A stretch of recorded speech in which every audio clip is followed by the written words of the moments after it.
Hello friends, welcome to my YouTube channel biology study. I am Meena Chaudhary. हमारा chapter चल रहा था strategies for enhancement in food production, जिसके हमने 3 पार्ट्स कंप्लीट कर लिए हैं। और जो लास्ट पार्ट था उसमें हमने देखा था बी कीपिंग एंड फिशरीज़। अब उसके आगे से हम स्टार्ट करते हैं आज प्लांट ब्रीडिंग। तो प्लांट ब्रीडिंग क्या है? जैसा कि हमने एनिमल ब्रीडिंग में देखा था कि जो एक एनिमल ब्रीडिंग में क्या होता है, एक ब्रीड तैयार की जाती है जो कि डिजीज़ रेजिस्टेंस हो, हाई प्रोडक्टिविटी वाली हो। उसी तरह तो जो ये प्लांट ब्रीडिंग है, इसमें किस तरह की ब्रीड तैयार की जाती है, यानी कि प्लांट ब्रीडिंग के ऑब्जेक्टिव्स क्या क्या हैं, एक बार हम वो देख लेते हैं कि हम इनको क्यों बना रहे हैं।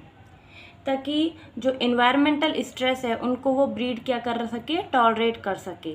दैट मीन्स फर्स्ट क्या होगा, टॉलरेंस टू इन्वायरमेंटल स्ट्रेसेस, यानी कि वो ब्रीड क्या कर सकती है, इन्वायरमेंटल स्ट्रेसेस को टॉलरेट कर सकती है। सेकंड क्या हो जाएगा, रेजिस्टेंस टू पैथोजेंस। थर्ड क्या है, इंक्रीज यील्ड। एंड फोर्थ है improve food and nutrient quality. तो ये कुछ ऑब्जेक्टिव्स हैं प्लांट ब्रीडिंग के, ठीक है। Now read out from here. Traditional farming can only yield a limited biomass. तो जो ट्रेडिशनल फार्मिंग थी, यानी कि जो पारंपरिक खेती हम करते आ रहे थे, उसका क्या था, लिमिटेड बायोमास था। As food for humans and animals, उसी तरह जो फूड था ह्यूमंस एंड एनिमल्स के लिए, वो भी क्या था, limited.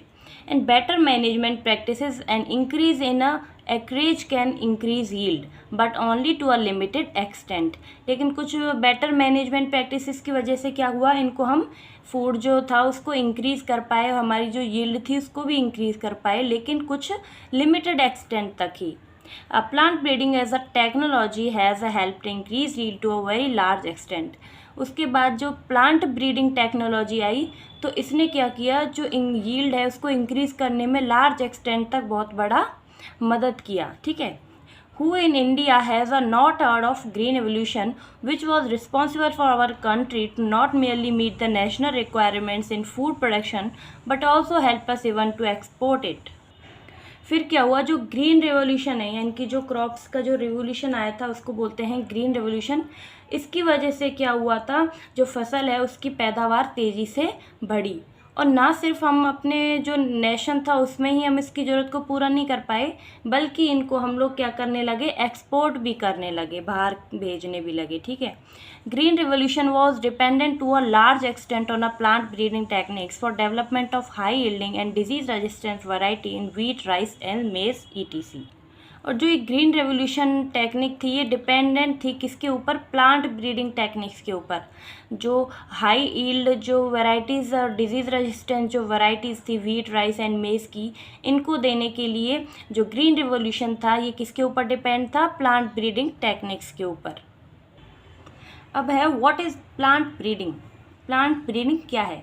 Plant breeding is the purposeful manipulation of plant species in order to create desired plant types that are better suited for cultivation, give better yield and are disease resistant. तो plant breeding क्या है, एक purposeful manipulation है plant species का, जिससे हम क्या कर सकते हैं, जो डिज़ायर्ड प्लांट के टाइप्स हैं वो हम बना सकते हैं, जो कि बेटर सुइटेड हो कल्टीवेशन के लिए, ठीक है। उसको क्या होना चाहिए, बेटर यील्ड होना चाहिए, वो डिजीज़ रेजिस्टेंट होना चाहिए, ठीक है। और उससे क्या हो गया, जो फूड एंड न्यूट्रिएंट्स क्वालिटी है वो भी क्या होनी चाहिए, इम्प्रूव होनी चाहिए, ठीक है। ऐसे ही हम जो है डिज़ायर्ड टाइप का जो प्लांट है वो बना सकते हैं इसमें। Conventional plant breeding has been practiced for thousands of years since the beginning of human civilization. Record evidence of plant breeding dates back to 9,000 to 11,000 years ago. तो जब ह्यूमन सिविलाइजेशन आया था उससे पहले से ही जो कन्वेंशनल प्लांट ब्रीडिंग है वो की जा रही थी, ठीक है। यानी कि जो हमारे एग्रीकल्चर है उसकी शुरुआत कब हो गई थी, 10,000 साल पहले से ही, ठीक है। Many present day crops are the result of domestication in ancient time. तो आजकल की जो क्रॉप्स हैं वो भी किसका रिजल्ट हैं, जो एंशियंट टाइम की डोमेस्टिकेशंस की वजह से जो फार्मिंग हो रही थी उसकी वजह से। Today, all our major food crops are derived from domesticated varieties. Classical plant breeding involved crossing of hybridization of pure lines followed by artificial selection to produce plant with desired traits of a higher yield, nutrition and resistance to disease. तो जो classical plant breeding है इसमें क्या हो रहा था, crossing कराई जा रही थी। जो अच्छी क्वालिटी की जो प्लांट्स हैं उनके बीच क्या करवा रहे थे, क्रॉसिंग, जिससे क्या होता है जो हाइब्रिड ब्रीड है वो बनती थी, ठीक है, जिसमें हम लोग क्या करते थे, प्लांट का सिलेक्शन करते थे और उससे हम जो डिज़ायर्ड ट्रेड्स हैं वो हम पाते थे, जैसे कि हाई यील्ड हो, न्यूट्रिशियस हो वो, और जो है डिजीज़ से रेजिस्टेंट हो। With advancement in genetics, molecular biology and tissue culture, plant breeding is now increasingly being carried out by using molecular genetic tools. तो जैसे ही एडवांसमेंट आया तो जेनेटिक्स आई। जेनेटिक्स में क्या हुआ, जो मॉलिकुलर बायोलॉजी थी उसमें क्या हुआ, टिश्यू कल्चर और प्लांट ब्रीडिंग की जो न्यू टेक्निक्स हैं वो यूज़ हुई। इससे क्या हुआ, जो न्यू जेनेटिक टूल्स हैं वो आए और जो न्यू वेराइटीज़ हैं, गुड यील्ड जो प्लांट्स हैं वो पैदा किए गए, ठीक है। If we were to list the trait or characters that the breeders have tried to incorporate into crop plant, the first we would list would be increased crop yield and improved quality. तो इसका क्या मतलब है कि जो characters जो breeders चाहते थे जो प्लांट है उनके अंदर, तो वो क्या करते हैं, उनकी लिस्ट बनाते हैं और जो क्रॉप यील्ड है वो बढ़ाने के लिए, इनकी क्वालिटी इंप्रूव करने के लिए इनको अप्लाई करते थे। इसमें है increase tolerance to environmental stresses. तो इन्वायरमेंटल स्ट्रेसेस कौन कौन से हो गए, जैसे सैलिनिटी है, इनकी जो नमक की मात्रा है वो ज़्यादा है, एक्सट्रीम टेम्परेचर है, ड्रफ है, सूखा है, रेजिस्टेंस टू पैथोजन्स हैं, जैसे पैथोजन कौन कौन से हो गए, वायरस है, फंजाई, बैक्टीरिया हैं, and increase tolerance to insect pest would be our list too. तो इसीलिए जो इम्प्रूव क्वालिटी है उसके लिए हमें क्या क्या चाहिए, इन चीज़ों को ध्यान में रख के ही जो प्लांट की ब्रीड है वो तैयार करनी चाहिए। Plant breeding programs are carried out in a systematic way worldwide in government institutions and commercial companies. The main steps in breeding a new genetic varieties of a crops are. तो जो plant breeding programmes थे उनको carried out करने के लिए कुछ government institution और commercial companies आई थी, तो उन्होंने कुछ स्टेप्स दिए किसके लिए, जो ब्रीडिंग है मतलब यानी कि न्यू जेनेटिक जो वैरायटी है क्रॉप्स की वो बनाने के लिए, यानी कि ये क्या है, steps in breeding a new genetic variety of a crop. तो इसमें पहला स्टेप क्या हो जाता है, कलेक्शन ऑफ वेरिएबिलिटी, ठीक है। इसमें क्या होगा, ये क्या है, ये एक बैकबोन है, मतलब जो हम न्यू ब्रीड बना रहे हैं उसकी बैकबोन क्या है, कलेक्शन ऑफ वेरिएबिलिटी। इसमें क्या होगा, जो ऑल वैरायटी के जीन्स हैं वो होते हैं और जर्म प्लास का कलेक्शन किया जाता है। इसमें क्या होगा, जैसे genetic variability is the root of any breeding programme, ठीक है, ये क्या है, रूट है किसी भी ब्रीडिंग प्रोग्राम की। In many crops, pre-existing genetic variability is available from worldwide relative of the crops.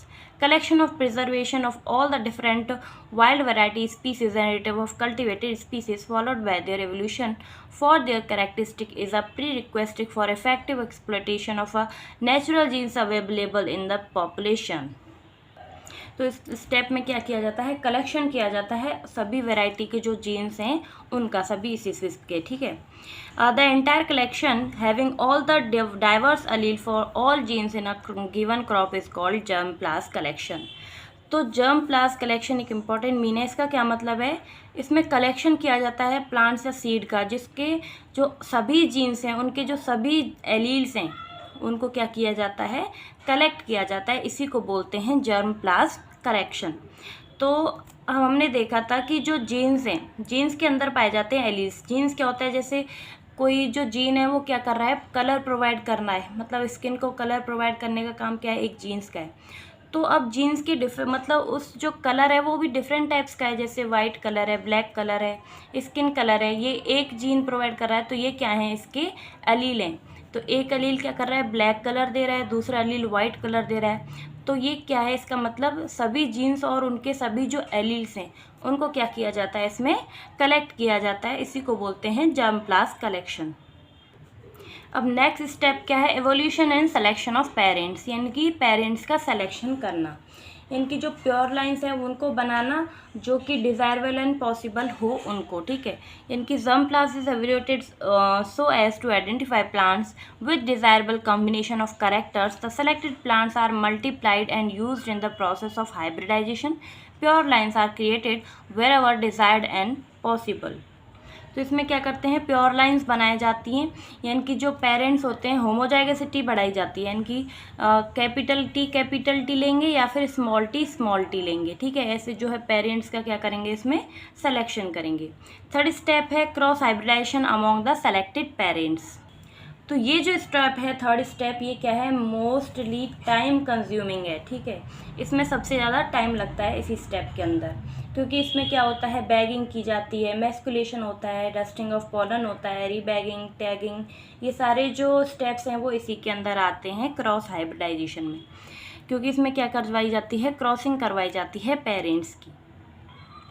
The desired characters have very often to be combined from two different plants, यानी कि दो पेरेंट से क्या करेंगे हम, डिज़ायर करेक्टर्स को combine कर देंगे, मतलब क्रॉस करवा के। For example, high protein quality of one parent में need to be combined with disease resistant from another parent, यानी कि एक पेरेंट तो हमने कैसा लिया है जिसके अंदर जो प्रोटीन क्वालिटी है वो क्या है, हाई है, और दूसरा जो पेरेंट लिया है उसमें क्या है, मान लो जो वो क्या है, डिजीज़ रेजिस्टेंट है, ठीक है।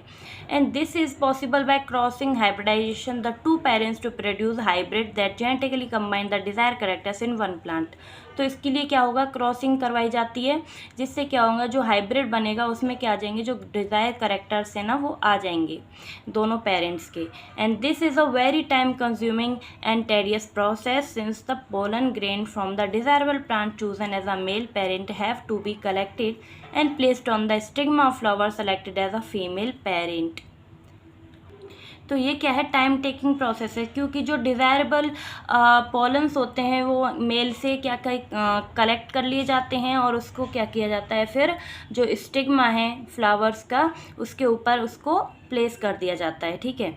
यानी कि इसमें ये जो प्रोसेस होती है ना, जैसे स्टिग्मा को कवर करना, बैगिंग, ये सब इसी के अंदर आ जाती है, ठीक है। क्योंकि हम चाहते हैं ना, हमारे डिज़ायरेबल कैरेक्टर्स चाहते हैं, तो ऐसा ना हो कि कोई और पोलन आके उस स्टिग्मा पे चिपक जाए, तो इसीलिए क्या करते हैं, जैसे ही हमने पोलन जो है हमारी जो फीमेल स्टिग्मा थी वहाँ पे उसको प्लेस कर दिया, उसके बाद हम उसको बैगिंग कर देते हैं। बैगिंग से क्या होता है, स्टिग्मा को कवर कर देते हैं, फिर उसके बाद जो एंथर है उसको रिमूव कर दिया जाता है, फिर जो डस्टिंग है पोलन की वो की जाती है स्टिग्मा के ऊपर, उसके बाद रीबैगिंग किया जाता है एंड देन टैगिंग करके उसको आगे भेज दिया जाता है।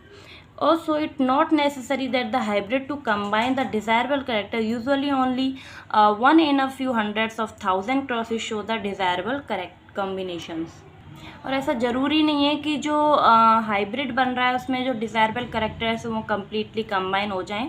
ऐसा बहुत कम होता है कि थाउजेंड्स में से कुछ एक दो ही होते हैं जिसमें क्या होते हैं, जो डिज़ायरेबल कम्बिनेशन है वो आता है। अब है हमारा fourth step, selection and testing of superior recombinants, यानी कि जो प्रोजेनी है उसको सेलेक्ट करते हैं, फिर जो प्लांट्स हैं उनको क्या करेंगे, जो डिज़ायरेबल कैरेक्टर कॉम्बिनेशन है उनको, जो ये क्या है, क्रूशियल प्रोसेस है। इसमें क्या होता है, this step consist of selecting among the progeny of the hybrids, यानी कि जो बहुत सारी प्रोजेनी थी हाइब्रिड्स की, उनमें से जो सेलेक्शन है अच्छी हाइब्रिड का उसको हम करते हैं। Those plant that have the desire character combination, ठीक है, जिनके पास क्या होगा, डिज़ायर करेक्टर्स कॉम्बिनेशन है, जो हम चाहते हैं वैसे करेक्टर्स हैं, उसी को हम क्या करेंगे, प्रोजेनी को सेलेक्ट करेंगे। And the selection process is crucial to the success of breeding objectives and require careful scientific evolution of the progeny, ठीक है। तो इसके लिए हमने क्या चाहिए, उसके जो केयरफुल एवोल्यूशन है वो चाहिए scientifically, and this step yield plant that are superior to both the parents and these are self pollinated for several generation till they reach a state of uniformity homozygosity so that the characters will not segregate in the progeny. तो जो parents है जो superior है उनको क्या है, इसकी जो यील्ड है उसको बढ़ाने के लिए सबसे पहले इनमें क्या किया जाए, सेल्फ पॉलिनेशन किए जाते हैं बहुत सारी जनरेशन्स तक। कब तक, जब तक वो अपनी होमोजाइगोसिटी जो स्टेट है वहाँ तक ना पहुँच जाए तब तक क्या किया जाता है, सेल्फ पॉलिनेशन। उसके बाद क्या होगा, वो उसमें कैरेक्टर्स क्या हो जाएगा, अडेप्ट हो जाएगा और फिर वो सेग्रीगेट नहीं होगा, उससे अलग नहीं होगा, ठीक है, वो उसका कैरेक्टर बन जाएगा। अब लास्ट जो फिफ्थ स्टेप है वो क्या है, testing, release and commercialisation of a new cultivars, यानी कि जो हमने हाइब्रिड बनाया जिसको हम सेलेक्ट किया था उसकी टेस्टिंग की जाती है डिफरेंट एग्रोक्लाइमेटिक रीजन्स में, ठीक है। उसको फिर उसको क्या किया जाता है, रिलीज़ किया जाता है कमर्शियलाइजेशन के लिए।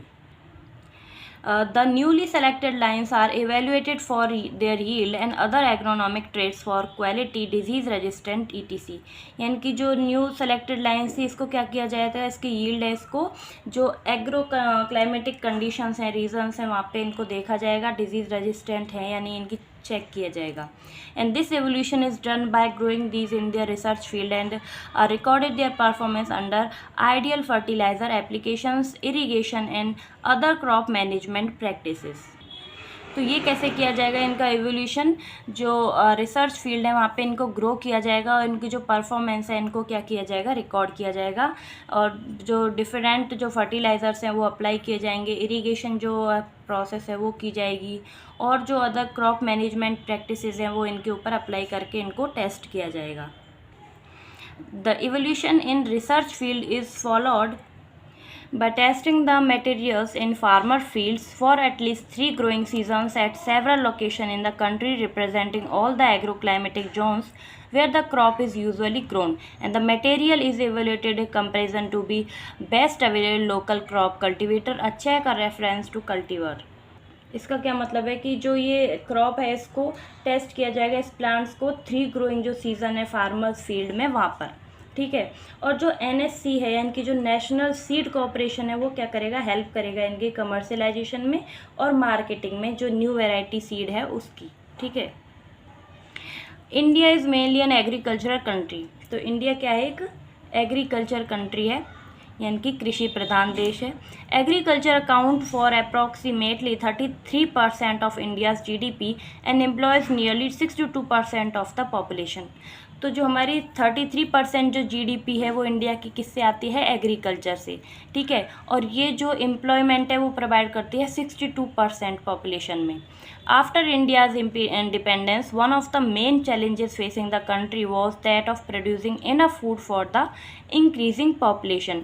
तो इंडिपेंडेंस यानी कि जो हमारी स्वतंत्रता उसके बाद क्या हुआ, जो मेन चैलेंज आया हमारी कंट्री के सामने वो क्या था, सभी को जो फूड है वो प्रोवाइड करना, क्योंकि पॉपुलेशन क्या हो रही थी, इंक्रीज़ हो रही थी, ठीक है. As only limited land is fit for cultivation, India has to strive to increase yield per unit area from existing farmlands. तो जो फार्मिंग थी उसके लिए क्या था, लिमिटेड लैंड प्रोवाइड हुआ था उस समय, इसीलिए क्या था, एक चैलेंज था ये हमारी पॉपुलेशन के सामने कि फूड कैसे प्रोवाइड किया जाए. And the development of several high-yielding varieties of wheat and rice in the mid-1960s as a result of various plant breeding techniques led to a dramatic increase in food production in our country. This phase is often referred to as the Green Revolution. तो फिर क्या हुआ, जो yield है इसको increase करने के लिए क्या हुआ, 1960s में क्या हुआ था, जो ग्रीन रेवोल्यूशन है वो आया, जिससे जो प्लांट ब्रीडिंग टेक्निक्स थी उनका फूड प्रोडक्शन था जो हमारी कंट्री में वो कैसा हुआ, इंक्रीज़ हो गया. And this phase is often refer to as green revolution, represent some Indian hybrid crops of high yielding varieties. तो जो ग्रीन रेवोल्यूशन था इसके फादर थे नॉर्मन बोरलॉग, ठीक है, इन्हीं के नेतृत्व में जो ग्रीन रेवोल्यूशन है वो आया था. लेकिन जो हमारे इंडियन ग्रीन रेवोल्यूशन है उसके फादर थे डॉक्टर MS स्वामीनाथन. तो इसकी वजह से जो ग्रीन रेवोल्यूशन था इससे जो हाइब्रिड क्रॉप्स थी वो हाई यील्डिंग वेराइटीज़ जो हैं वो बनी. तो इनमें कौन कौन सी थी, जो डायग्राम दे रखे हैं हमारी NCERT में. ए जो है वो किसका है, मेज़ का, वीट है B, एंड थर्ड क्या है, गार्डन पीस. तो ये कुछ वेराइटीज़ हैं जो कि आई थी ग्रीन रेवोल्यूशन के बाद, जो हाई यील्डिंग वेराइटीज़ थी, ठीक है, किस किस की, मेज़, वीट एंड गार्डन पीस की. Wheat and rice. अब जो ये वीट एंड राइस की कुछ वेराइटीज़ हैं वो आई थी, कौन कौन सी थी, ड्यूरिंग द पीरियड 1960 to 2000. तो 1960 से 2000 के पीरियड में क्या हुआ था, वीट प्रोडक्शन इंक्रीज, यानी कि जो वीट का प्रोडक्शन है वो बढ़ गया था. From 11 million ton to 75 million tons, यानी कि जो 11 मिलियन टन्स था उससे कितना बढ़ गया था, 75 मिलियन टन्स तक. While rice production went up from 35 million tons to 89.5 million tons, ठीक है. और जो राइस है उसका प्रोडक्शन कितना हो गया, 35 मिलियन टन से 89.5 मिलियन टन्स. ये कब हुआ, ग्रीन रेवोल्यूशन आने के बाद, ठीक है, जब 1916 में क्या हुआ था, ग्रीन रेवोल्यूशन आया था तब. And this was due to development of semi-crop variety of wheat and rice. और ये किस वजह से हुआ, जो सेमी ड्वार्फ वेराइटीज़ थी वीट एंड राइस की, ये आई थी इनके डेवलपमेंट की वजह से। Nobel laureate Norman E Borlaug at International Center for Wheat and Maize Improvement in a Mexico development semi dwarf wheat. तो जो नॉर्मन बोरलॉग थे, इनकी वजह से क्या हुआ था, जो इंटरनेशनल सेंटर है वीट एंड मेज का, जो कहाँ पे है, मैक्सिको के अंदर, यहाँ पे क्या हुआ, इनका डेवलपमेंट हुआ सेमी ड्वार्फ वीट का। In 1963 several varieties such as Sonalika and Kalyan Sona which were high yielding and disease resistance were introduced all over the wheat growing belt of India। तो जो इंडियन वैरायटी थी वीट की, जो सोनालिका एंड कल्याण सोना है, इनका भी क्या हुआ था, डेवलपमेंट हुआ था इस टाइम, और इनको पूरे जो ऑल ओवर इंडिया था वहाँ पे इनको अपनाया गया, क्योंकि ये कैसी थी, high yielding and disease resistant. A semi-dwarf rice variety was derived from IRA, developed at International Rice Research Institute, Philippines, and Taichung native one from Taiwan. The derivatives were introduced in 1966. Later, better yielding semi-dwarf varieties Jaya and Ratna were developed in India। और जो rice की variety थी, यानी कि जो IRR था, international rice research institute Philippines में, वहाँ पे जो ड्वार्फ वैरायटी थी राइस की IR8 एंड IR24, ये आई थी। और इंडिया की जो वैरायटी थी वो कौन सी है, जया एंड रत्ना, ये भी क्या है, सेमी ड्वार्फ वैरायटीज़, ठीक है, जो कि high yielding and disease resistant हैं।